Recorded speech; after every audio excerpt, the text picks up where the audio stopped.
And hello YouTube. So this is Thomas Judge back once again with another instalment of my Ultimate New 52 reading guide.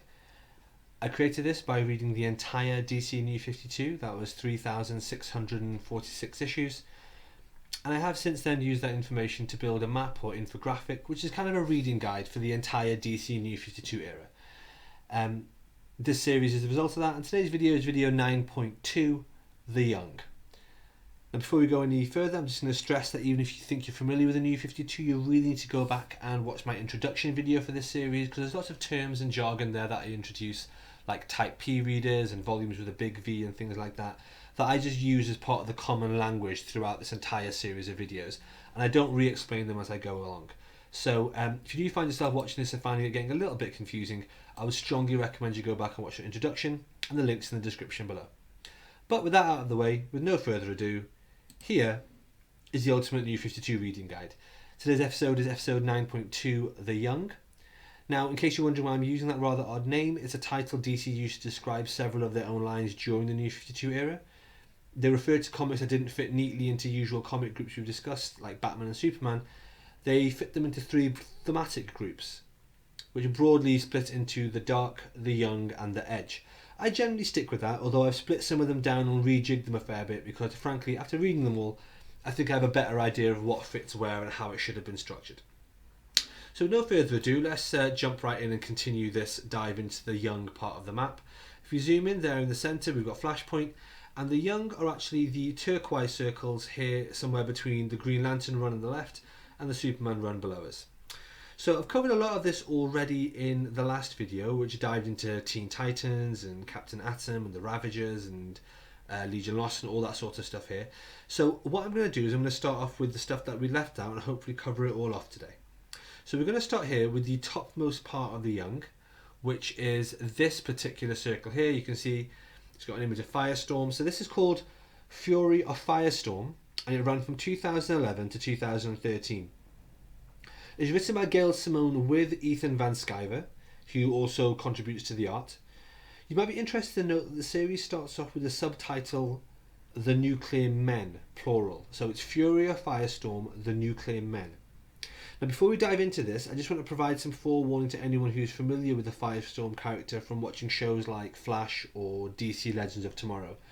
Whilst there are similarities here, there are also some major differences. Anyway, this is a series you can enter fresh. So what we're looking at here with volume 1, this particular volume here is called God Particle and contains issues 1 to 6.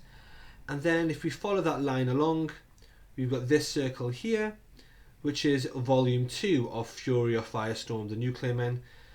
And this is called the Firestorm Protocols.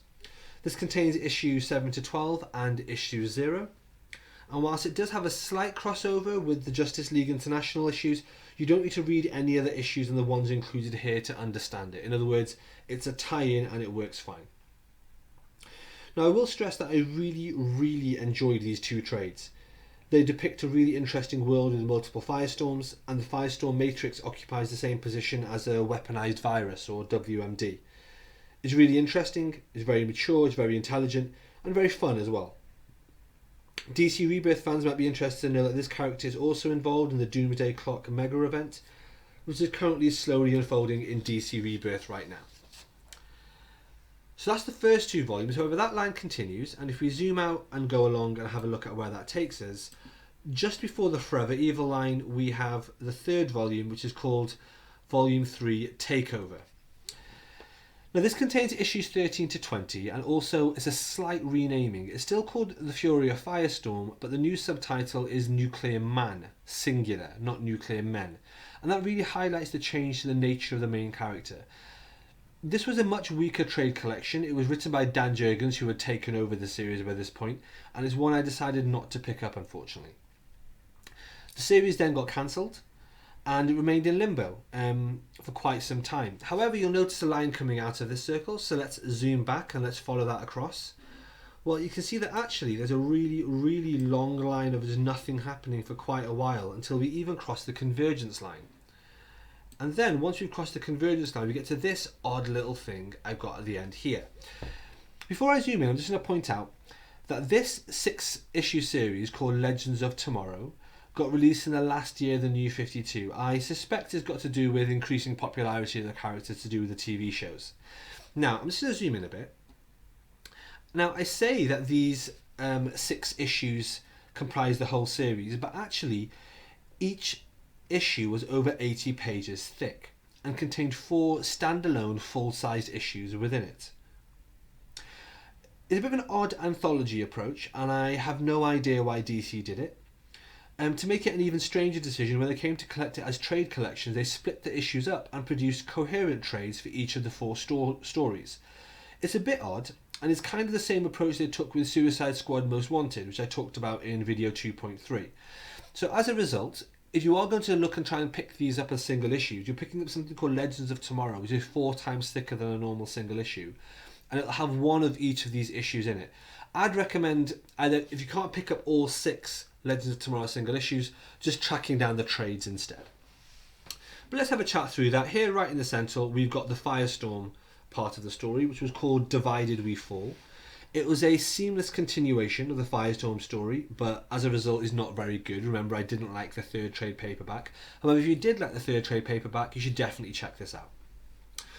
Looking down, the 2nd story in Legends of Tomorrow was then collected as this, Metamorpho, called 2 Worlds, 1 Destiny. This introduces the pre-New 52 character of Metamorpho. It's a standalone miniseries. In my opinion, it wasn't very good, but it's there and it's available if you want to pick that up. Let's go up here and you'll see that it's got another volume here, which is a separate trade paperback collection called Metal Men. It's got a subtitle of Full Metal Jacket, which reintroduces these characters of the Metal Men to the New 52. Again, pretty mediocre. So what we've got here is Metal Men Full Metal Jacket, Firestorm Divided We Fall, and Metamorpho 2 Worlds 1 Destiny. The one that I've just got here to the side is, again, part of Legends of Tomorrow. It's actually called Sugar and Spike, with the subtitle Metahuman Investigations. Whilst it's part of Legends of Tomorrow, and whilst it's written by Keith Giffen, who I'm normally not a big fan of, this is honestly one of the most enjoyable comic series I've read in a long while. It's smart, it's funny, it's tongue-in-cheek, and I would highly, highly recommend it. Okay, so that's the Firestorm part of the map. Let's see what else we've got. Well, still staying in the DCYOU era, or DCU, we've got over here a little pair of comics just after the Convergence line about Starfire. Now, if you've been following these videos, you would notice that she left Red Hood and the Outlaws just before the Convergence line, and that series then became Red Hood Outlaw in one of my Batman videos. Well, this is where Starfire then subsequently went. Now, what you can see here is the cover for the 1st volume. To be honest, I wasn't a fan of this. I found it all really weird from a tonal perspective. Starfire's character is substantially different here. She's much more immature and naive than she was in Red Hood and the Outlaws. And this, in conjunction with what appears to be her de-aging, is just a very strange personality shift for her. She is essentially created into a teenager with no explanation. This is a bit like Batgirl's suddenly much younger depiction in the Batgirl of Burnside reboot we discussed in video 5.5. It was popular, but it seemed to be much more aimed towards young adults and much more sort of teen or PG friendly. I wasn't a fan of it. I didn't really get on with this part of the story, to be honest. What we're looking at here is the cover for volume 1, which is called Welcome Home, and that contains issues 1 to 6. That story then continued and finished here in the 2nd trade collection, which is Starfire volume 2, A Matter of Time. That contains issues 7 to 12. Now, there is a bit of confusion sometimes. People aren't aware whether or not Starfire volume 2 actually existed or was released. That's because it took a little while for this to get solicited. I actually tracked it down on Comixology in terms of it being a singular trade collection. Obviously, I read the single issues just as paper floppies as and when. But yeah, this is volume 2, A Matter of Time, contains issues 7 to 12 and wraps up the Starfire series. Neither of these trades are very good, and I personally wouldn't really bother with them unless you're a major fan of the character, or unless you're a major fan of the creative team of Connor and Palmiotti, the same people behind Harley Quinn. Anyway, now we're going to get into the really, really random sort of one-off parts of The Young. Unfortunately, this is going to be increasingly a theme for the later videos of this series, because this is where the DC New 52 gets a bit random. So up here at the top, right next to where Firestorm was, we have another series called Static Shock. It's a one-off series. It ran from 2011 to 2012. This trade collection, which is just called Static Shock Volume 1, contains issues 1 to 8. It's not very good in my opinion. Alright, well just here, you can see just after the Forever Evil line, there was actually the release of a series which I'll show you now. That's the cover of the trade collection. It's called Vibe. Sometimes it's referred to as Justice League of America's Vibe. It's worth being aware of that because sometimes people throw this in with the Justice League family of comics. Sometimes people categorize it under a J instead of a V. Personally, I consider this to be called Vibe. This ran from 2013 to 2014 and contains issues 1 to 10. Having read it, I felt it fits much better here rather than with the Justice League. As he's a teenager, etc, etc. It was pretty middling, but if you want to read it, obviously feel free. Zooming back out, if we go down past the Convergence line now, next to Starfire, you might have noticed there was this little bubble floating here, and this is Doomed. Now this ran from 2015 to 2016. It's another product of the post-Convergence line DC YOU initiative. There's a very important point to keep in mind here. This character has nothing whatsoever to do with the Superman crossover event Doomed.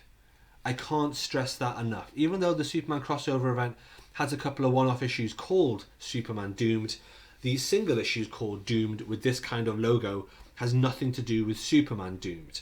I know it's confusing, that's why I made this guide.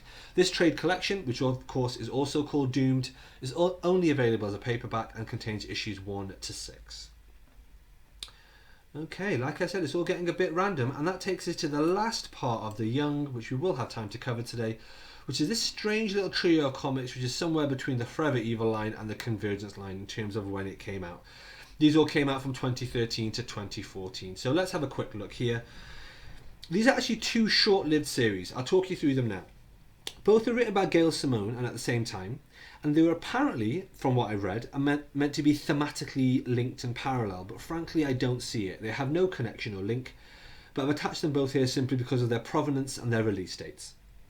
First up, we have, kind of off to the side here tangentially, a trade paperback called The Green Team Teen Trillionaires.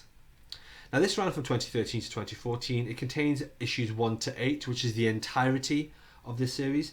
Now whilst this volume has been solicited as a trade, I'm not sure if it was actually ever physically released. If anyone knows, please shout out in the comments below.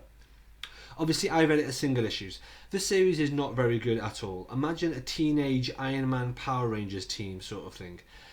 There is a single panel at the end of issue 8 which implies that it links into Teen Titans. I refuse to believe that. I don't take that seriously. I haven't attached this to the Teen Titans part of the map as a result, but just so you know, I wanted to mention it. Next to it, what we have up here at the top, so the dark colour of everyone sort of staring down at the camera as it were, is The Movement. This is a series that was released from 2013 to 14. Now this series got off with some real potential. It was really not superhero related in nature at all and was much more of a comic about disaffected youths and social commentary. However, despite some good moments, it failed to live up to its promise. Volume 1 you can see here is called The Movement Volume 1 Class Warfare, contained issues 1 to 6, and then Volume 2, which you can see here with this cover, is called Fighting for the Future and contains issues 7 to 12. They may be worth a read, but it's up to you. And remember, they don't tie into anything else at all. This little trio of things is standalone, and in fact Green Team has nothing to do with The Movement, even though Gail Simone said it was supposed to. So I'll just zoom out. I know that was all a little bit confusing, but rest assured we were staying in the Young part of the map, so all these turquoise circles here in this section. Okay, that should hopefully give you a bit of context to where it is in case you're surfing along with the map at home. That's the end of the Young subfamily, and next time we're going to look at the group of comics that DC called The Edge. Thanks for watching, and I hope you enjoyed the video. As always, please like, comment, subscribe and share more widely. I'm always really interested to hear your thoughts, and I always read and reply to all comments. How are you finding this series of videos, and are you using the map yourself at home to read along? Let me know in the comments or tweet me at I am Thomas Judge. As always, these videos are only possible thanks to supporting the channel by heading over to Amazon and picking up the first episode of my prose novel No Gods or Kings. The cover's on the screen right now. It's over 200 pages and available for less than $1. It's a series of interviews from a future where superpowers are real. The entire world has changed dramatically as a result. I can see quite a lot of people have downloaded it, even if it's just on Kindle Unlimited, where it's available for free, and I really, really appreciate that. It'd be fantastic for anyone who's downloaded and read it wanting to leave a review on Amazon as well. For those of you that are interested in reading a free excerpt, that's available on the website nogodsorkings.com, where you can also download this map and infographic for absolutely free. So whilst you're there, why not pick up the first book and support the channel? Until next time, guys, stay classy.